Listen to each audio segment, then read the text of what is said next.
எப்ப அந்த ஸ்பீக்கர் கிட்ட மட்டும் யாருமே நிக்காதீங்க. அந்த அங்க இருக்க 3 பிள்ளைங்களை தள்ளிக்கங்க. அங்க யாருமே நிக்காதீங்கப்பா.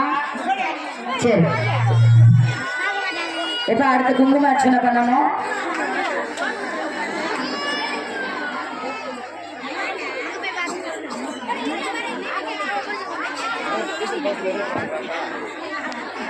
சின்ன பிள்ளைங்க எப்பா எல்லாம் விளக்கு ஏத்தியாச்சா?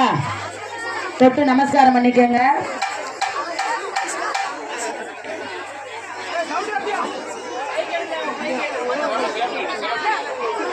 Hello hello hello hello hello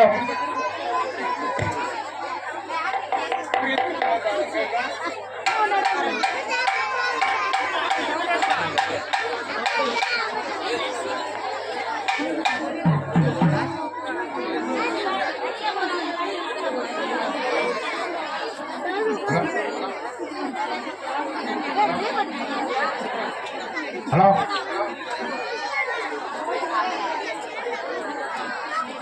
hello சரியா? எத்தனை பாக்கம் எடுத்து வைங்க. இப்பொழுது 108 போற்றி குங்கும அர்ச்சனை இப்ப பண்ண போறோம். பண்ணலாமா?